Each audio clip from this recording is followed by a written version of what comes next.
టాలీవుడ్లోనే కాదు ప్రజాక్షేత్రంలో కూడా పవన్ అన్న మాట ప్రభంజనంగా మారింది.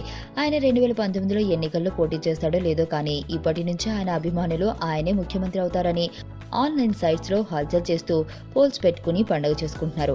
ఇదిలా ఉంటే పవన్ రాబోయే రోజుల్లో పూర్తి రాజకీయ నాయకుడిగా మారే క్రమంలో తాను మాట ఇచ్చిన సినిమాల జాబితాను పూర్తి చేయాలి అనే సంకల్పంతో ముందుకు పోతున్నాడు. విషయం ఏంటంటే పవన్ ప్రస్తుతం నటిస్తున్న కాటమరాయుడు పూర్తి అయిన వెంటనే త్రివిక్రమ్ మూవీ చేస్తాను అని మాట ఇచ్చాడు. ఆ తర్వాత ఏఎం రత్నం సినిమా లైన్లోకి రాబోతుంది అని ఇప్పటికే ఆ సినిమా పూజా కార్యక్రమాలతో అందరికీ సంకేతాలు పంపించాడు. వెంటనే మైత్రి మూవీస్ కు మరొక సినిమా చేసే ఆలోచనలో ఉన్నట్లు టాలీవుడ్ నుంచి వినిపిస్తున్న వార్తలు. అయితే ఇవన్నీ పవన్ ఈ మధ్య ఒప్పుకున్న సినిమాలు. అప్పుడెప్పుడో పవన్ దాసరితో సినిమా చేయాల్సి ఉంది. ఈ సినిమాలు అన్నింటికన్నా ముందు ప్రారంభం కావాల్సింది దాసరి సొంత నిర్మాణంలో పవన్ సినిమా. అలా వాయిదా పడుతూనే వస్తుంది. అయితే అన్ని సినిమాల గురించి ఆలోచిస్తున్న పవన్ తన సినిమా గురించి మాత్రం ఆలోచించడం లేదు అని దాసరి చాలా హర్ట్ అవుతున్నారని సమాచారం. ఈ విషయమై పవన్ కళ్యాణ్ ని వ్యక్తిగతంగా కలిసి పవన్ నుంచి క్లారిటీ తీసుకుందామని ప్రయత్నిస్తూ ఉన్న పవన్ అపాయింట్మెంట్ దాసరికి ఎంత ప్రయత్నించినా దొరకడం లేదు అన్న గాసిప్లు వినిపిస్తున్నాయి.